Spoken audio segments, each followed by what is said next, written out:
22 जनवरी 2024 को अयोध्या में श्री राम का मंदिर बनके तैयार हो जाएगा और सभी लोग वहां पे भगवान के दर्शन करने जा सकेंगे। राम मंदिर 500 सालों से इस मुद्दे पे विवाद चल रहा है और जैसे जैसे राम मंदिर खुलने की डेट नजदीक आ रही है वैसे ही देश में पॉलिटिकल स्टेटमेंट्स भी बढ़ने लगे हैं। अब इसको डिटेल में समझने के लिए ये बहुत जरूरी हो जाता है कि हम राम मंदिर और इससे जुड़े 500 साल के इतिहास में हुई इंपॉर्टेंट इंसिडेंट्स को जाने, जिससे आपको क्लियर हो सके कि कैसे राम मंदिर का ये विवाद 500 सालों तक चला और इंडिपेंडेंस के इतने सालों तक भी इसे क्यों नहीं सुलझाया गया और कैसे राम मंदिर एक पॉलिटिकल एजेंडा बन गया। इन सभी पॉइंट्स पे बात करेंगे आज इस वीडियो में।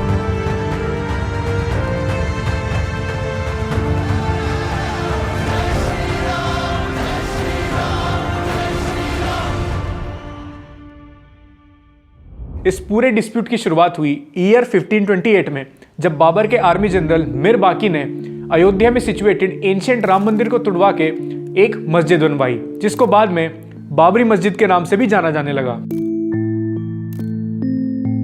तोड़े गए मंदिर के ब्रिक्स और पिलर्स को मस्जिद की ही कंस्ट्रक्शन में फिर से यूज किया गया। कुछ हिंदू टेक्स्ट के अकॉर्डिंग जिस प्राचीन राम मंदिर को मीर बाकी ने तोड़ा था उसे एक हिंदू किंग विक्रम आदित्य ने बनाया था। ईयर 1528 के बाद ये पूरी जगह डिस्प्यूटेड हो गई थी। बाबर ने अपनी ऑटोबायोग्राफी लिखी थी जिसका नाम था बाबरनामा 1598 में, जहां उन्होंने मंदिर तोड़ के मस्जिद बनाने के इस इंसिडेंट को मेंशन किया है। इसके अलावा बहुत सारे यूरोपियन टेक्स्ट में भी ये बात मेंशन्ड है। कुछ रिकॉर्ड्स का ये भी मानना है कि मस्जिद औरंगजेब ने बनवाई थी, ना कि बाबर के जनरल मीर बाकी ने। औरंगजेब और बाबर के बीच इस कंफ्यूजन को लेकर बहुत सारे हिस्टोरियंस अलग अलग एक्सप्लेनेशन देते आए हैं। खैर, लंबे समय तक हिंदू इस जगह पर अपने राइट्स को लेकर मांग करते रहे हैं, जिसके चलते हिंदू और मुस्लिम कम्युनिटी के बीच में बहुत डिस्प्यूट भी चलता रहा है और इसी में से एक डिस्प्यूट का जिक्र मिलता है जो ईयर 1855 के आसपास हुआ था। दोनों कम्युनिटीज में बहुत झगड़ा हुआ, जिसके बाद इस जगह का थोड़ा हिस्सा हिंदू कम्युनिटी ने अपने अधिकार में भी ले लिया। लेकिन इस इंसिडेंट के बाद में पूरे इंडिया के पॉलिटिकल स्ट्रक्चर में एक बहुत मेजर चेंज होता है। हम बात कर रहे हैं ईयर 1856 और 7 में हुए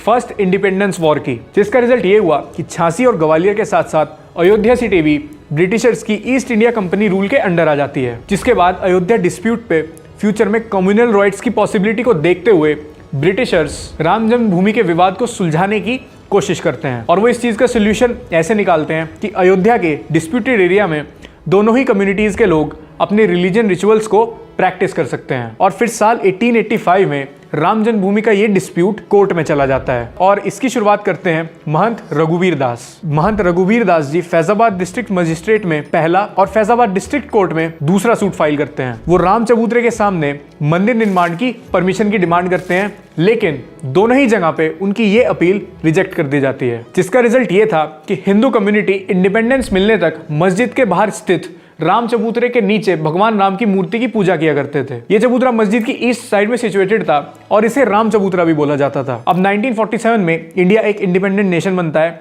लेकिन राम जन्मभूमि पे आज भी वही सोल्यूशन लागू था जो ब्रिटिशर्स देके गए थे। लेकिन सिचुएशन जल्दी ही चेंज होती है।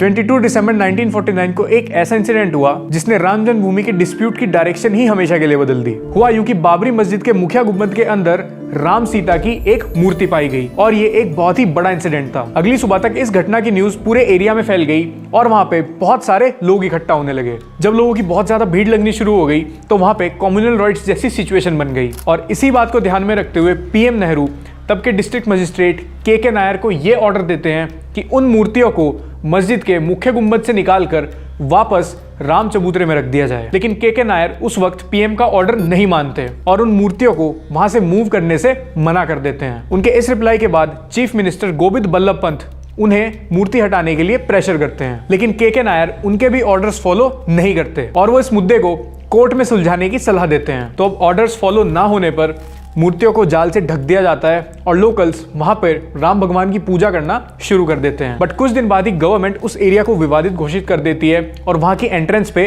ताला लगा देती है। कहते हैं कि अगर उस दिन के नायर पीएम नेहरू का ऑर्डर फॉलो कर लेते तो राम मंदिर का विवाद कभी सॉल्व हो ही ना पाता और पीएम के ऑर्डर फॉलो ना करने का खामियाजा भी उन्हें भुगतना पड़ा। उन्हें अपनी जॉब से हाथ धोने पड़े। 1950 में उन्हें एक अर्ली रिटायरमेंट दे दिया गया। खैर, अब इस हिस्टोरिक इंसिडेंट के बाद और भी बहुत सारे इंसिडेंट्स होने बाकी थे।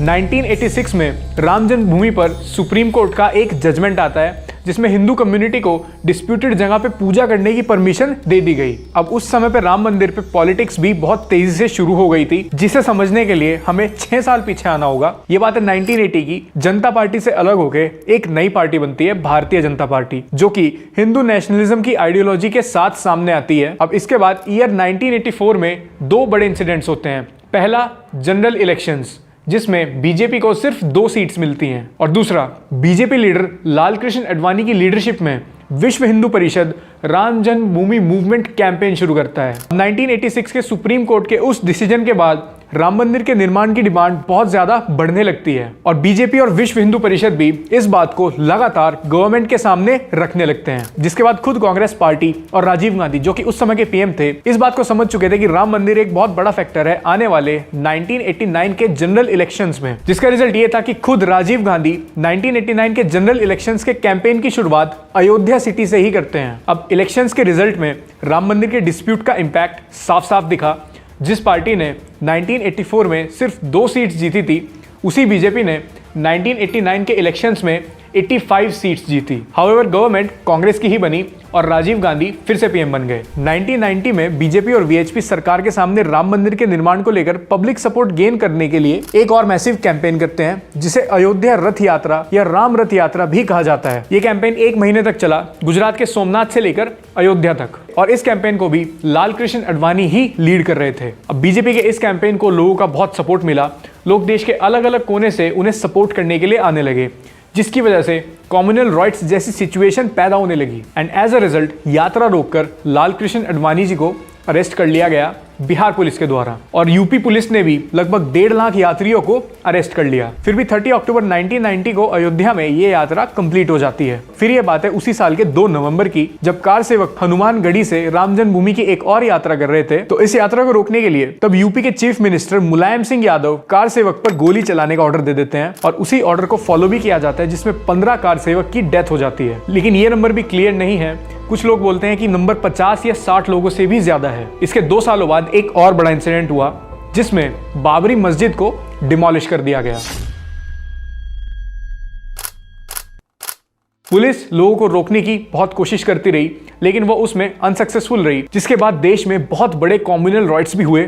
दिल्ली, मुंबई, भोपाल, सूरत, अहमदाबाद, कानपुर ऐसी सिटीज में बहुत बड़े लेवल पर दंगे भड़क गए, जिसमें लगभग 2000 लोगों की डेथ हुई और बहुत से बीजेपी लीडर्स को भी कस्टडी में लिया गया। राम मंदिर के मुद्दे को पॉलिटिकल पार्टीज के द्वारा काफी लंबे समय तक इस्तेमाल किया गया है। रिलीजन के नाम पे हर पॉलिटिकल पार्टी हमेशा से वोट बैंक की राजनीति करती आई है। पॉलिटिकल पार्टीज के लिए रिलीजन के नाम पे लोगों को डिवाइड करना बहुत इजी हो जाता है। पॉलिटिकल पार्टीज रिलीजन के नाम पे कैसे देश को तोड़ती है और कैसे लोगों को मैनिपुलेट करती है, इसके बारे में बताया गया है इस ऑडियो बुक हिंदू होने का धर्म में, जिसमें हिंदू धर्म की पूरी हिस्ट्री को बहुत अच्छे से एक्सप्लेन किया गया है। और इस ऑडियो बुक को आप सुन सकते हो कुकू एफएम पर। एक और ऑडियो बुक है BJP then versus now.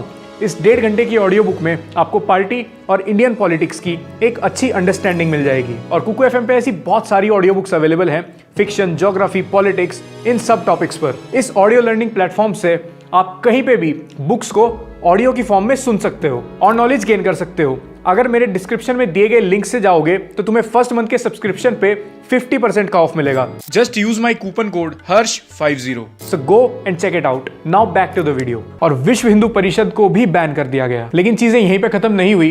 Indian Mujahideen जैसे जिहादी ग्रुप्स बाबरी मस्जिद के डेमोलिशन को टेरर अटैक का एक कारण बताते हैं, और 1993 में मुंबई में हुए बॉम्ब ब्लास्ट की शुरुआत होती है। 1993 में डिस्प्यूटेड एरिया के लैंड को गवर्नमेंट के द्वारा एक्वायर कर लिया जाता है, और फिर साल 2002 में अयोध्या टाइटल डिस्प्यूट फिर से शुरू होता है। अब 2003 की मार्च में archaeological survey of India dispute sites पर जाती है, जहां एक्सकेवेशन का काम इलाहाबाद हाई कोर्ट की डायरेक्शन में होता है। अब उसी साल के अगस्त के महीने में ASI अपने सर्वे की रिपोर्ट्स में ये क्लियर कर देती है कि मस्जिद के नीचे 10th सेंचुरी में रहे हिंदू टेंपल के रिमेन्स मिले हैं, जिससे ये बात एकदम साफ हो जाती है कि मस्जिद को मंदिर के ऊपर ही बनाया गया था। लेकिन मुस्लिम साइड ASI के इस सर्वे पर क्वेश्चन रेज करती है, और बहुत सारी हियरिंग्स के बाद सितंबर 2010 को Allahabad high court land split करने की जजमेंट देता है, जिसमें कहा गया था कि डिस्प्यूटेड लैंड का 1/3 सुन्नी वक्फ बोर्ड को, 1/3 निर्मोही अखाड़ा और 1/3 रामलला को दिया जाएगा। लेकिन मई 2011 में supreme court Allahabad high court के इस डिसीजन को स्ट्रेंज बताते हुए कहती है, जब किसी भी पार्टी की लैंड को स्प्लिट करने की डिमांड है ही नहीं तो ये लैंड स्प्लिट करने की जजमेंट कैसे पास हो रही है। साल 2017 में जगदीश सिंह दोनों साइड की डिस्प्यूटेड लैंड मैटर को कोर्ट से बाहर सॉल्व करने की एडवाइस देते हैं और फिर इसी साल 3 जजेस की बेंच सुप्रीम कोर्ट में इस मामले की सुनवाई को शुरू करती है। अब फाइनली 9 नवंबर 2019 को सुप्रीम कोर्ट अपना जजमेंट पास करता है। वो ऑर्डर करते हैं कि गवर्नमेंट ऑफ इंडिया को राम मंदिर के निर्माण के लिए 3 महीने के अंदर बोर्ड ऑफ ट्रस्टीज का फॉर्मेशन करना होगा। Supreme court entire disputed area की लैंड को, जो कि 2.77 एकर्स था, उसे राम मंदिर के लिए अलॉट कर देती है। टेंपल कंस्ट्रक्शन के लिए पूरा एरिया अलॉट कर दिया जाता है। अब यूपी सुन्नी सेंट्रल वक्फ बोर्ड को भी मस्जिद के निर्माण के लिए अयोध्या में ही 5 एकड़ लैंड दे दी जाती है। इसके अलावा सुप्रीम कोर्ट इलाहाबाद के 2010 के इस डिसीजन को गलत ठहराता है और 1992 में हुए बाबरी डिमोलिशन और 1949 के इंसिडेंट्स को भी वायलेशन ऑफ लॉज बताता है। अब सुप्रीम कोर्ट के जजमेंट के 4 महीने बाद यानी साल 2020 में राम मंदिर के फर्स्ट फेज का कंस्ट्रक्शन स्टार्ट हो जाता है और अभी कुछ ही दिनों में मंदिर सभी लोगों के लिए खोल दिया जाएगा। मंदिर को जिस एंशिएंट टेंपल स्टाइल से बनाया जा रहा है उसे नागर स्टाइल बोला जाता है। मध्य प्रदेश में वर्ल्ड फेमस खाजुराहो टेंपल को भी नागर स्टाइल में ही बनाया गया है। इसके अलावा कोणार्क सूर्य मंदिर को भी इसी स्टाइल में बनाया गया है। मंदिर के कंस्ट्रक्शन के लिए राजस्थान के मकराला मार्बल और पिंक सैंडस्टोन का यूज किया गया है। तमिलनाडु और तेलंगाना के ग्रेनाइट स्टोन्स के साथ साथ मध्य प्रदेश के कलर्ड मार्बल्स का भी यूज किया गया है। राम मंदिर के डिजाइन को गुजरात के सोमपुरा फैमिली के चंद्रकांत सोमपुरा ने बनाया है। इनकी फैमिली पिछली 15 जनरेशन से टेंपल आर्किटेक्चर का काम कर रही है। गुजरात के सोमनाथ टेंपल का डिजाइन भी चंद्रकांत सोमपुरा के फादर ने ही तैयार किया था और दुनिया भर में इनकी फैमिली 100 से भी ज्यादा टेंपल्स को डिजाइन कर चुकी है। और राम मंदिर में स्थित राम भगवान की मूर्ति को कर्नाटक के एक मूर्तिकार अरुण योगीराज ने बनाया है। लगभग 900 करोड़ में तैयार हुए राम मंदिर में 25,000 से ज्यादा लोगों के लिए लॉकर फैसिलिटीज होंगी और बेसिक मेडिकल सर्विसेज भी अवेलेबल होंगी। अब कुछ लोगों का आर्ग्यूमेंट है कि इन 900 करोड़ में बहुत सारे स्कूल्स, कॉलेजेस और हॉस्पिटल बन सकते थे। 900 करोड़ एक मंदिर में लगाना।